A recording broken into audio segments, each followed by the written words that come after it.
Nervous as I'm around you? Okay. Oh my God, there's no one behind the, if you guys didn't know, there's a microphone right there in the middle of the aisle. When you guys, any questions that you're ready to field to Hayley, you can line up right behind that microphone. Thank you for that. You've been busy. You have been just rolling after Agent Carter. You decided to go on this convention binge. Oh yes. Well, the thing is, I've come from theatre, from live theatre, and the great thing about that is you get to know your audience. When you go on stage, you get a good idea if you're boring someone or not. But when you do film and TV, you never know who your audience is. You can't see them. You're just looking into a camera. So the conventions are a great way to meet the fans and get a sense of what they like, what they're into, how they feel about the show. So it feels, the whole experience is more interactive. Well, that makes sense because the only way you know if your show is doing well or not is from Nielsen ratings that's literally given to you guys from your own management team, correct? Yeah, which is odd because the fans seem to like it, but then it gets cancelled. So it's a very confusing thing. Yeah, well, seems like nobody's listening to popular votes anymore, I guess. It's hard for the course.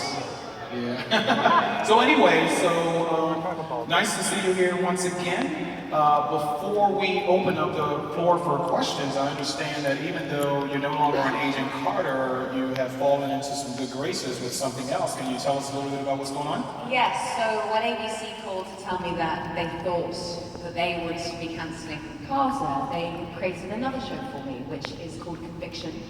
And it starts in September on ABC, Monday nights at 10 p.m. after Dancing with the Stars. And what is this show about? Very different to Carter. It's a kind of investigative dramedy. And I play American, and I play the daughter of a former US president, and it's her story. She's a lawyer, but she's also a hot mess. So it's her attempt every week to solve a case without running her life off the edge of a cliff. And it's funny and it's witty, and we have people from makers of House and Orange is the New Black, so some great writing. And the pilot was a lot of fun. And it's great to be doing an American accent in America. Do an American accent in America. Well, okay, my dad's American, so I have no excuse. But every time I want to do American, I go like Valley Girl, like, oh my God! Which is really insulting, because it's only like one very specific place. So I've been working on a general American, which I'm going to surprise you with later. Okay, we'll take that. You'll surprise us. Let's go ahead with our first question. Hey, ma'am. Hi, my name's Tristan. Hi, Tristan. I just want to say you were great in lip sync battle and you should have won. Thank you. No one can say I didn't commit. That's for sure. I was wondering, at the end of season 2, was the person who shot Agent Thompson going to be the season 3 villain, or would that be someone else? Oh, that's a great question. I think they wanted to end it on a cliffhanger where it wasn't completely sure if Thompson died or not, or whether he was just injured. And I think that was a decision that the writers were going to make once we knew if we were going to go into season 3. But it's a great idea. I'll mention it to them because I was speaking to the writers last night, and we all love this project so much that we'd be very happy to pursue it for a different network. Or bring it back, because I think there's so much to tell. Not least of which would be how Agent Carter starts S.H.I.E.L.D., which is important. So, who knows? Yeah, this is definitely a good reason for you, at least to move to Netflix, you know, if you had to. That was very nice. Yeah, we like to say. Thanks, dude. Appreciate it, brother. All right. Oh, look at this. Hi. I really like your level of action, especially for a female, and especially in the one shot at the end of the Iron Man 3? The Iron Man 3 DVD, where you're constantly in a series of actions. Did you enjoy doing that level of kind of action adventure instead of just the espionage part? Yeah, I did. It was an important part of her character because she doesn't have these superpowers, but what she does have is skill and confidence, and she's smart enough to use props that she finds around her. And she's very good at kind of instinctively just going for it and being able to defend herself when she needs to. And it was kind of like learning like dance sequences, really, and making sure, well, trying to do it safely, although many men lost a testicle or two. But it was a lot of fun. I played rugby at school when I was a kid, full contact rugby. Oh, nice. Which is kind of maybe a bit odd because everyone else is massive compared to me, but I loved it. And so I think in a way it was setting me up for the confidence to throw myself at those action sequences, because I was used to these kind of, running full energy into another quite larger lady when I was a kid. So I was used to that danger, I suppose. And I would describe it as I have a lot of confidence and very little skill, which is quite a dangerous combination. But anything that just looks bad, my stunt double would just come in and make it look cool. So. Was there an athletic audition in terms of your physical? There was for Captain America: The First Avenger. There was quite a lot of auditioning for that. The final one was a full 8-hour screen test where they taught me how to load and unload guns and shoot. And they gave me about 20 minutes to learn that, and then I had to do it in front of the director and do it on camera for the producers back in LA. And then they also gave me about 40 minutes to learn a fight sequence, just to basically see how quick I was at learning it, how convincing I could be once I'd gotten the moves down, and how confident I was at throwing myself into a situation like that. And that was nerve-wracking. The minute I woke up that morning and knew what was about to come, I threw up. I threw up. And you just have to kind of give it your best shot, really, and then just see what happens. So, yeah, that was the beginning. Hi. Hi. You play one of the most recognizable female characters in the Marvel Universe, and you are such a strong, independent female on screen. Is there any pressure that comes along with that? How do you feel about it? Well, the thing I like about Peggy Carter is that when she's given lines like, I know my value, anyone else's opinion doesn't matter. To then play that and inhabit that and feel that those words are coming from her and therefore through me, gives me a confidence that means that when I'm in situations where I feel overwhelmed or I sense there is a pressure, I do think, what would Peggy do? And she just kind of rises above it. She rises above the battlefield with grace and with poise and with humour. And she keeps her goals very firmly in place. And I find that incredibly inspiring, and actually something that I have to say is I've taken into my personal life at times when I needed it. And I think, my parents always, kind of when I was younger, they taught me to try and be independent of the good and bad opinions of other people. Because if you listen to the praise, then you're also susceptible and vulnerable to listening to the criticism and taking that on board. So it's very much about developing your own sense of who you are, so that you can really combat things off that don't really serve you and just get on with what you want to do in life. Thank you. Awesome. Good question. Yes. Hello. Hi, Miss Atwell. Hi. I was wondering, can you tell us who your husband is in Agent Carter, or who you would like him to be? Not in real life. No, Agent Carter, yeah. So, well, when we were doing British Soldier, they had a photograph on my bedside table, when she's in the bed, of me with a kid. And initially, it had the face of my husband. And Louis D'Esposito, in the edit, the co-president of Marvel, went, "Oh, no, we can't have that," because we don't know who he is yet. All that we know is that whoever he is, I obviously say Winter Soldier, Captain America saved him at one point. And it wasn't ever suggested that that was Sousa. He never spoke about that, whether that's something that Sousa kept from me, didn't know himself at the time. We don't know yet. But, a little bit about who would be the next villain. All these things are very much the writers kind of in the writer's lap of deciding if we do a season 3 or if indeed we make a movie one day. Those questions can be asked based on what we feel would delight and surprise and excite the audience. So I wish I could give you all that. That's it. Thank you. Wow, very quick. So that scene got cut out, or wasn't used at all? I think they kind of, they either took him out or they blurred him. Yeah. He was cute though. Definitely. Right.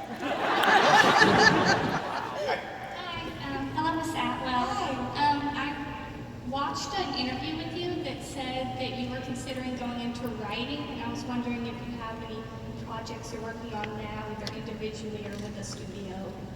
Ooh, a little bit. Well, I was kind of an odd kid. I was an only child, and I spent a lot of time on my own, and that's great. I really enjoy my own company, but I just have my entire childhood documented in journals, and also letters between myself and my best friend since I was 8 that lived in Kansas City, and we'd spent all the time writing to each other. So she has a whole stock of documents that can be very dangerous, actually, of my life, and I have hers, so I have dirt of her as well. And they're great, and they're beautiful, and they're just like, you know, normal kids growing up, and I even went through an odd phase of writing letters to my adult self when I was a kid. So when I was like 8, so it's like, dear 21-year-old Hayley, have you written a novel yet? Have you won an Oscar? Are you married? Do you have 3 houses? I was kind of obsessed with my future. And I would give them to my mum, and you know, on my 21st birthday, she would give me that letter, and I would have forgotten about it, and I would have been kind of freaked out by my younger self trying to contact me. But it was quite cute. So, I love that idea of it, and I love the idea of memory and of recording and documenting things of our past and what that means in terms of our identity and how we develop as beings over a lifetime. So I would love to do something that incorporates that, whether that becomes a memoir later on. The Diary of Hayley. Oh God, yes. That would be great. I've upset a lot of people. A few secrets.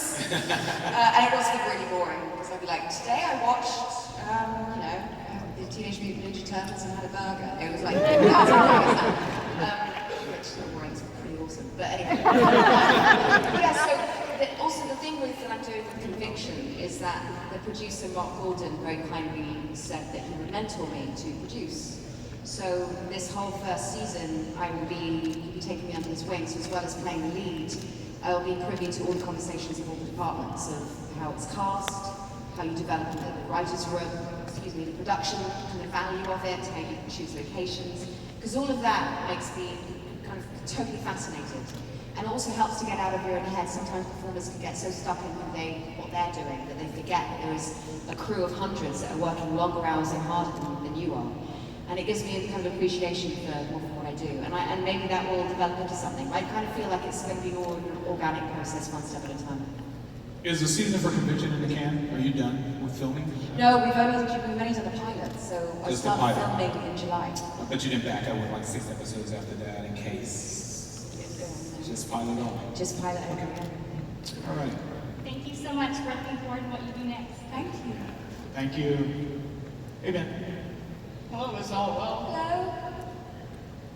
It's a shame to see you go on Agents of Carter, but we know you're all going to be excited for the new show because you're in it. But anyways, if you were an Avenger, what superhero would you be? Of all the ones that currently exist. Come back, don't go away. Yeah, stay there, stay there. Yeah, okay.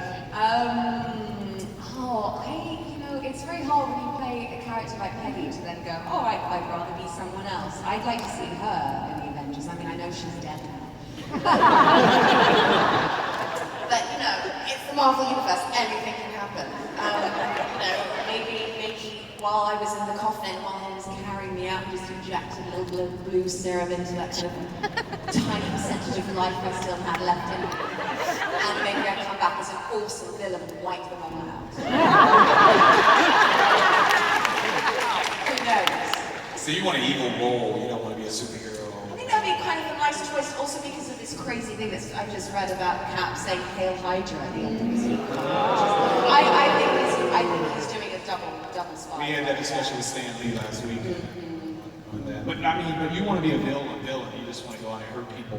Is that what you're doing? I want to hurt people. I just think that villains are so much fun, and I think it's a very difficult role to play. The mark of a great actor is someone who can play a villain, someone who does awful things, but still has a quality of being totally watchable, compelling, and likable from an audience's perspective. because it keeps you what you want to see what they're going to do next. And I think that's a really exciting challenge as an actor. Yeah, all the favorite roles are played by villains, so Yeah, or exactly. played actors playing villains. So yeah, I can understand that. Okay, all right. Is that good, man? Is that okay? That's a thumbs up. Okay. Hi. First off, welcome to Dallas. Thank you. And also, thank you for portraying such a strong female lead. As I mentioned earlier, my daughter can look up to and admire. But I think we got to see a different side of you recently on Lip Sync Battle. And I wanted to know, was that really outside your comfort zone? Was that just awesome? What was that experience like for you? What is wrong? Because you should have won. You should have won. What is up with you and Greg? Well, you see, this is the thing, because Clark and I truly love each other. I think he's a wonderful human being, but he might be as competitive as me. I'm not. I think I'm probably number one in that. But when we done this Dub Smash thing, and I have been so competitive that when I thought Clark was about to win, I got James Darcy and Liz Jarvis, and I had to fly to Atlanta when Chris was filming just to Dub Smash with him, and fly back the same day. And that's the level of competitiveness. It's almost kind of psychotic. It's really fun. So when the publicity department for ABC called up and they said, I know this is last minute, but in 2 days' time, there's an opening for you and maybe Clark to do lip sync. And I went, what did Clark say? Clark's completely up for it. I was like, well, I'm going to do it, of course I'm going to do it.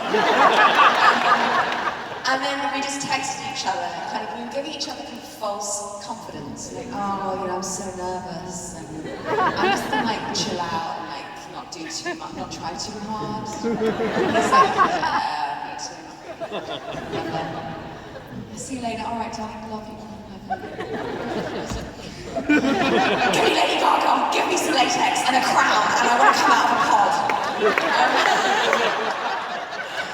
So we weren't given, we arrived at midday on the Sunday, and I had chosen my song, he had chosen his, and we spent the whole time trying to figure out what each other had chosen, which is all kind of totally secret, so you never know until it happens in front of you, which is a great kind of device of the show. And then they said, okay, well, this is your choreography, and they showed it to me, and I went, oh, that's very nice, okay. And then he said, would you like to see your costume? And I said, yep. And then I went, oh dear Lord, and it took me about half an hour to get into it, about 3 hours to get out of it. And the unfortunate thing was when I came out of the pod in the rehearsal, I was wearing jeans, so I slid quite fluidly across the floor. But the latex in the costume during the live performance was just stuck. So it's kind of a trudgy performance, I have to say. But I did what I could. Well, Clark gave me brain damage. just watching him in that tight little flight attendant mood, twerking. I had a high IQ until I saw that, and so you really have to get back at him again for me to start. Oh yeah. We'll wait for your next one. Time. Good? Yeah, there should be a rematch. Yeah, I think so. Rematch. Hi there. Hi, Angie. I was wondering, what did you hope to see in season 3? In season 3? Well, you know that file that comes out and it says M. Carter? Well, I was told that doesn't stand for Margaret, Peggy Carter. So that's quite exciting. And I was told who that does stand for. And the whole of season 3, would have been certainly peppered with the identity of this M. Carter. And it very much links to my past. And so we see more, probably flashbacks of where she came from. And also the creation of S.H.I.E.L.D., which I think is still a story to be told. And then, a lot more comedy with Jarvis. Who is my spirit animal. How tall is he actually to you? He is really tall. He's 6'4", no, he's just really thin as well, so he looks like a beanpole. So he just looks a lot taller than he is, and I'm quite short, actually. In the Avengers, they did a flashback with Black Widow back in her youth. Yeah. Pretty much showed what she went through in her training with Black Widow and all that kind of stuff. So obviously, we love to see how you became Yeah. Your part is so important as the creator, literally, of S.H.I.E.L.D. And although we did not see that to light in your era, and we only saw it later on, I mean, it's really disturbing. So we really need you back on Netflix or something like that. The exciting thing as well is that because we know that she lives a long life, it will be quite interesting to revisit her in the 1950s, the free spirits of the 1960s and the civil rights movement, and what women were doing in the 70s and the power dressing of the 80s. And so many fantastic choices for terrible costumes. I'd love to see Peggy as a hippie and Peggy protesting and Peggy with her shoulder pads. I definitely think she would have gone through all those stages, and I think she would have changed with the times and being a real pioneer for a lot of humanitarian movements. So there's just, it's kind of endless where she can go. I'm basically trying to give myself a job for the next 50 years.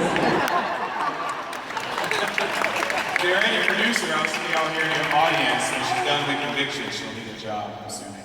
So hopefully. That good? Thank you. Hello. Hi, Ms. Atwell. I just wanted to tell you how I really enjoyed Agent Carter this season. It was just amazing, and your acting was so amazing. I just wanted to know what was your favorite scene between Agent Carter and Jarvis? Well, I think it's where at the kind of the beginning, you know, when he's in that, what is it called? It's kind of like a woolen onesie type thing where he's doing weights. Singlet, yes, thank you. And James really went to town and looked utterly ridiculous. We actually had a couple of writers put the costume on first. So it was a great kind of topic of amusement for us. And in fact, James, he thought it was a joke when the writer said, "You will be appearing in this." And so, you know, he furiously went to the gym for about 3 days beforehand. And there is a blooper reel which will come out at some point. And it's a profile shot of me lying down on my back. And Jarvis going, "Oh!" and putting his head right there when he's doing that move on me, the something turtle, I can't remember the name of it. And he's so ridiculous that I just giggled every single time. And I just kept going, "Would you stop it?" Because he would just go, "Oh!" And he'd get bigger and more ridiculous. And I'd be like, "Are you kidding me? Like, that's not even fair. That's just weird." Just being creepy. Actually, and it's really hot and sweaty outside. And it's that. But I think you'll see some of the bloopers when they decide to release them into the wild. There's a lot of funny moments. So kind of anything with Jarvis is just hysterical. Thank you. Do you know anything about his future after Carter? He's actually filming Dunkirk, a film directed by Christopher Nolan right now. Chris Nolan is directing Dunkirk? Google it if you guys don't know the history of film. If you're World War II fans. I don't know if that was top secret. Erase that off your cameras right now. Get off the internet. Right. Hey, Deadpool. Hello. Milady. But seriously, going off what you said about, you reading about the Hail Hydra Captain America thing, I actually want to know what was your take on that? I think it's, well, I haven't read it, but I think he's bluffing. You think he's what? I think he's bluffing. I think he's...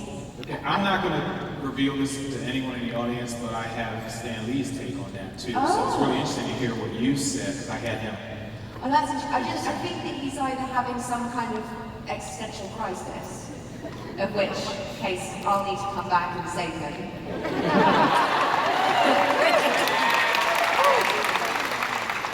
Or it's a ploy to kind of get in with the bad guys. I met someone once who was had a very powerful, political figure, and he would go and he would talk with leaders of various countries and various dictators, and I would go to him, isn't it hard when you meet someone who has clearly committed crimes against humanity that you don't want to kill them, or to be you know, to just kind of make them stand up for themselves. And he says something very interesting, which is he's like, how do I expect it to be taken seriously by them, to gain trust from them, in hope to kind of create any sort of positive change if I go in on the attack. And I don't know the story, so I don't know, but it just reminded me of thinking that's actually a very clever way to get more information out of someone who is on the other side. Yeah, now that you mention it, you're absolutely right. I mean, if they know that I'm coming to kill them, there's no way I can. Let you in, yeah. Not gonna let you in. If I get more information out, so I'd kill them anyway. Easy. Thank you, and hail the mighty chimichanga. Tell me later, I'm going to Hello. Hi, Hayley. Hi. My name is AJ Turner, and I was wondering have you enjoyed working with Chris Evans? Oh, he's a nightmare. He's lazy, he's ugly, he's boring, so stupid. Chris, Just kidding, dude. I'm kidding, but it's a British thing. Sorry, I'll reverse. I'm going to reverse. I'm going to tell you like that she is. Don't cry. No, he's a very wonderful human being, and he's a gifted tap dancer, and he's a classical pianist, and he's smart, and he's into modern philosophy, and he's kind, and I get on really, really well with him. He taught me running charades at the breaks. Oh, I know. Go out with me. He would definitely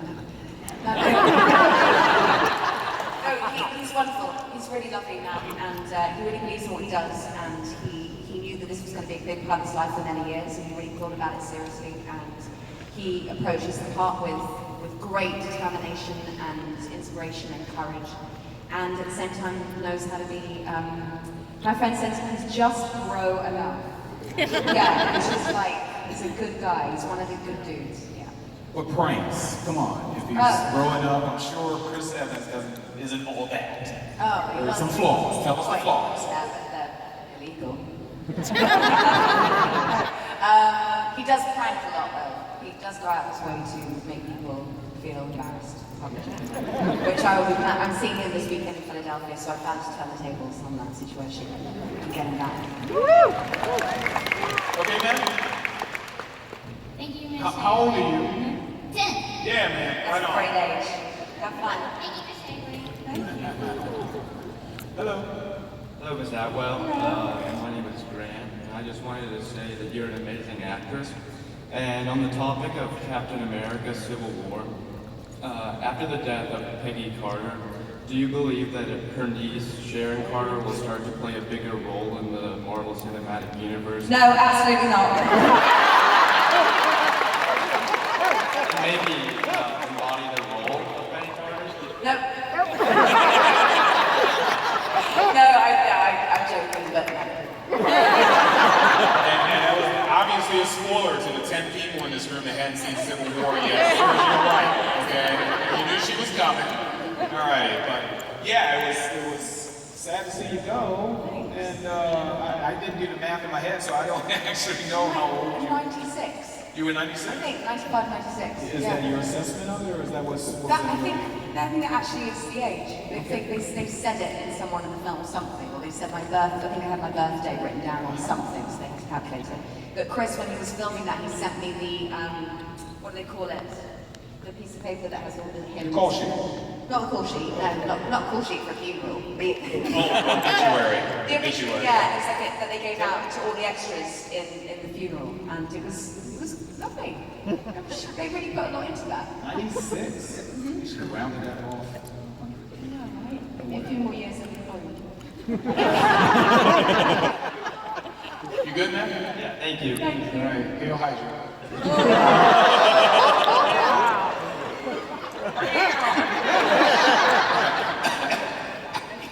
Hi, I'm Audra. Hello. Sorry. I had a question. My birthday is this weekend, and I'm leaving my job, and I kind of feeling a little lost hitting this age, and I was wondering if you had any advice for someone who kind of felt like they didn't know what to do next in their life, like what step to take or where to go. It's a great question. Well, the last time I checked, I wasn't a qualified psychiatrist, but I can say that I absolutely relate to that feeling. I've had many times in my life where I haven't known what the next step is, and leaving something that provided me with some sense of security, and also getting a bit older, and what does that mean, and all these big questions. And I think the thing that's always helped me is to take life on life's terms, to face it boldly, but with an open heart. So it means that anything that comes at you, you let go of what you can't control. And I think there's only so much we can do in our lives. A lot of the time, it's things that happen to us are made up from other people and situations that we couldn't have fathomed. So the only really way to deal with that is to remain present and remain quiet about it. I was on a boat over the last few days, and I was thinking about what my life philosophy was. And I'm just an idiot like that, I'm on my own. But it came up this idea of like, accepting life on life's terms with poise and grace, and having the ability to laugh at oneself, because then we will never cease to be amused. And if we can, it's been the greatest achievement in my life, the extent to which I don't take myself seriously. You can very much so in an industry that sometimes feels overexposing and makes actors feel very vulnerable. And to constantly be a goofball and kind of wear this whole experience like a loose garment makes the whole ride and the whole journey a lot more pleasant and a lot more fun. So I'd say that. I hope that helps. Awesome. Thank you. Like that? Hi. I was wondering, when you first became popular, if you liked people coming up to you and greeting you, and if you still feel that way now. I hate it. It's, well, what's lovely is it's very much dependent on the parts you play. So playing a character like Peggy has had quite a positive effect on people that have liked her. So the feedback's really lovely, and people have been very friendly. And I do feel like there's a difference. Like in England, people don't come up to you as much, they kind of stare, or they look at you like, I know you, did we go to school together? Wait, what? And then they just kind of lose interest and walk on. And that's not great. And then in the States, the general feeling is that when people do recognize me, they do want to come up to me, and a lot of the time, that's really lovely. I think you can always tell, I can always tell the intentions of why someone wants to come up. If it's like an autograph hunter who is just taking anyone's autograph for the sake of it in the hope to sell it, and